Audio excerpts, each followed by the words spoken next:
back in Kicks Education Forum. So today I am going to discuss about action potential. Actually, I have made this topic recently, but some students were feeling confused, so I thought I should make this video again. So let's get started with action potential. I will also discuss action potential graphically so that you can better understand. So what is action potential? Action potential ये है कि rise and fall in voltage across a cellular membrane. जो action potential में voltage होता है उसमें rise और fall होना, सम टाइम जो वोल्टेज होता है वो राइज हो जाता है, सम टाइम फॉल सिचुएशन में होता है. तो इस ये जो स्टेज होती है वो सेलुलर मेम्ब्रेन की अक्रॉस हो रही होती है. ठीक है, सम टाइम जो मेम्ब्रेन होती है वो इनसाइड ऑफ द सेल जो होती है उसमें वोल्टेज हाई होता है, some time outside of the high होता है. इस तरह ये ऑल्टरनेट वे में चलता है. इसे कहते हैं हम action potential. So next definition है हमारे पास रेस्टिंग मेम्ब्रेन पोटेंशियल.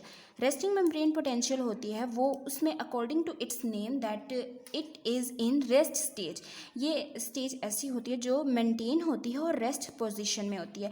तो इसमें इसकी जो वैल्यू है वो inside of the neuron -70 millivolt होती है. ठीक है, और इस -70 मिली वोल्ट पे ये मेंटेन रहती है, मतलब कांस्टेंट रहती है. ठीक है, इसके बाद आ जाता है कि इसमें जो रेस्टिंग मेम्ब्रेन पोटेंशियल, इसमें जो सोडियम आयंस होते हैं वो कम होते हैं और पोटाशियम आयन ज़्यादा होते हैं इनसाइड ऑफ द मेम्ब्रेन. और सेकंड ये है कि इसमें जो सोडियम आयंस ज़्यादा और potassium ions come outside of the membrane होते हैं. और इसकी जो वैल्यू है वो -70 मिली वोल्ट है. और इसमें कितने कितने आयंस मूव करेंगे वो ये है कि 3 sodium ions moves outside of the neuron and 2 potassium ions inside of the neuron. इस तरह ये स्टेज मेंटेन होती है एट रेस्ट.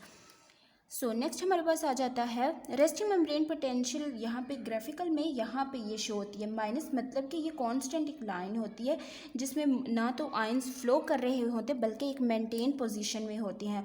तो ये -70 मिली वोल्ट पे रेस्टिंग मेम्ब्रेन पोटेंशियल मेंटेन होती है. सेकंड हमारे पास स्टेज आ जाती है डिपोलराइजेशन. डिपोलराइजेशन जो फेज़ है ये है जिसमें जो पॉजिटिव आयंस होते हैं वो rapidly inside of the cell में मूव करते हैं, inside of the membrane move कर रहे होते हैं. The membrane potential rapidly shift from negative to positive. Means ये जो ज़्यादा पॉजिटिव आयंस होते हैं, मतलब सोडियम आयंस जो होते हैं वो rapidly inside of the membrane move करना शुरू हो जाते हैं. Sodium rush into the neuron. और इसमें ये होता है कि सोडियम आयंस जो होते हैं वो फोकसली और ज़्यादा अमाउंट में inside of the membrane move कर रहे होते हैं. और इसकी जो ग्राफिकल रिप्रेजेंटेशन बनती है वो यहाँ पे बनती है. यहाँ से ये सोडियम आयंस मूव हुए हैं, इसी वजह से ये -55 मिली वोल्ट में, मतलब यहाँ पे बहुत ज़्यादा नेगेटिविटी ज़्यादा थी, अब ये -55 मतलब नेगेटिविटी कम होती थी है. और ये जो एक कर्व बनती है वो होती है डिपोलराइजेशन की है, लेकिन इसमें यह होता है कि एक राइजिंग फेज़ आता है और एक डिपोलराइजेशन फेज़. जब एक सोडियम चैनल ओपन होता है तो इतने से sodium ions inside of the cell move करते हैं. और अगर ज़्यादा सोडियम आयंस मूव करेंगे तो इसका मतलब है कि ये डिपोलराइजेशन, मतलब एक राइजिंग फेज होता है और एक डिपोलराइजेशन. राइजिंग फेज में मतलब किसी एक दफ़ा एक सोडियम आयंस चैनल ओपन होता है और दूसरी दफ़ा दोनों सोडियम चैनल्स ओपन हो जाए, line wise sodium channels move होते हैं.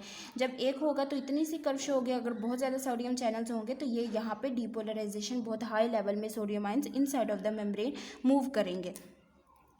सो नेक्स्ट हमारे पास आ जाती है रीपोलराइजेशन स्टेज. रीपोलराइजेशन जो स्टेज होती है जी वो ये होती है कि change in membrane potential that return to its negative value और जस्ट आफ्टर डिपोलराइजेशन. अब जहाँ पे डिपोलराइजेशन मतलब बहुत ज़्यादा sodium ions move inside of the cell. अब यहाँ पे ये होना है कि जो पॉजिटिव आयन है वो move outside of the cell करेंगे और सोडियम जो नेगेटिव आयंस है वो इनसाइड ऑफ द मेम्ब्रेन आएंगे. तो इस वजह से नेगेटिव वैल्यू जब होगी तो उसे हम कहेंगे repolarization inside of the neuron. ठीक है, inside of the neuron cell. ठीक है, इसमें यह आता है कि जो पोटाशियम आयंस जो होते हैं वो outside of the membrane move करते हैं. पोटाशियम एक पॉजिटिव आयन है तो ये जब वो outside of the membrane it means कि अंदर की जो पॉजिटिविटी है वो डिक्रीज होगी.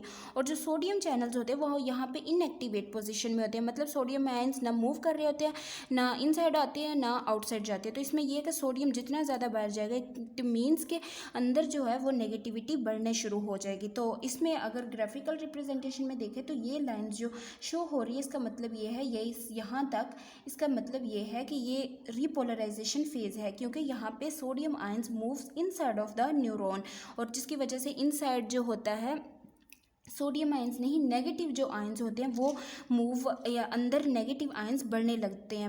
वो इस तरह से बढ़ने लगते हैं जब सोडियम पोटेशियम आयंस जो होते हैं वो आउटसाइड जाते हैं, तो इट मीन्स कि अंदर की नेगेटिविटी बढ़ जाएगी। सोडियम तो वैसे ही ब्लॉक है इस स्टेज में, रिपोलराइजेशन फेज में, ठीक है। नेक्स्ट हमारे पास आ जाता है hyperpolarization stage. Hyperpolarization repolarization की स्टेज है, लेकिन इसमें थोड़ा हाइपर हो जाएंगे नेगेटिव आयन से, तो इस वजह से इसे हाइपर पोलराइजेशन स्टेज कहा गया है। जैसा कि when membrane potential become more negative, इसमें यह होता है कि मेम्ब्रेन जो पोटेंशियल्स होती हैं, मेम्ब्रेन के अंदर जो होता है वो नेगेटिव आयंस और ज़्यादा मूव करें, मतलब जो अंदर पॉजिटिव पोटेशियम था वो और ज़्यादा बाहर मूव करेंगे। Sodium always close in these two stages, तो इस वजह से सिर्फ पोटेशियम हैं जो ई फ्लक्स करवाएंगे, और इसमें ये होता है हाइपर पोलराइजेशन, मतलब ज़्यादा inside of the cell negativity होगी, तो इसकी वजह ये बनेगी कि क्लोराइड आयंस जो होते हैं वो इनसाइड ऑफ द सेल आना शुरू हो जाते हैं। क्लोराइड आयन वैसे भी नेगेटिव आयंस होते हैं, तो इस वजह से जब ये अंदर आते हैं तो हाइपर पोलराइजेशन स्टेज होती है, और यहाँ पे ग्राफिकल रिप्रेजेंटेशन में ये हाइपर पोलराइजेशन स्टेज है। ये मूव मतलब और -70 मिली वोल्ट से और ज़्यादा ये नेगेटिव इंक्रीज हो गई है इसकी, ठीक है। तो इस वजह से यहाँ पे हाइपर पोलराइजेशन स्टेज होगी, मतलब more negativity inside of the cell of inside of the membrane, ठीक है। नेक्स्ट हमारे पास स्टेज आती है थ्रेशोल्ड पोटेंशियल। ये एक पोटेंशियल होता है जहाँ पे एक्शन पोटेंशियल का जनरेट होता है, तो इसको हम थ्रेशोल्ड पोटेंशियल कहते हैं। और ये कब जनरेट होता है, जब हमें मतलब कोई पॉइंट मिलता है कि एक्शन पोटेंशियल अब जनरेट हो गया है, मतलब उसकी हमें ऑथेंटिसिटी मिलती है कि action potential depolarization phase start होने वाला है, मतलब एक्शन पोटेंशियल अब एक्टिव होने वाला है, तो इसकी वजह से ये वैल्यू आती है -55 मिलीमोल। इसे हम कहते हैं थ्रेशोल्ड पोटेंशियल, और इसकी वैल्यू है -55 मिलीवोल्ट, ठीक है। और ये यहाँ पे शो करती है, जब ये वाली कर्व यहाँ पे पहुँचेगी तो इसका मतलब ये थ्रेशोल्ड वैल्यू है, मतलब कि अब डीपोलराइजेशन फेज स्टार्ट होने वाला है, और इस वजह से एक ये ऑथेंटिसिटी शो करता है कि अब एक्साइटेशन होने वाली है। I hope you have understood this lecture action potential in its all stages. So make sure to subscribe Kicks Education Forum because it motivates me to make more videos. So please don't forget to subscribe.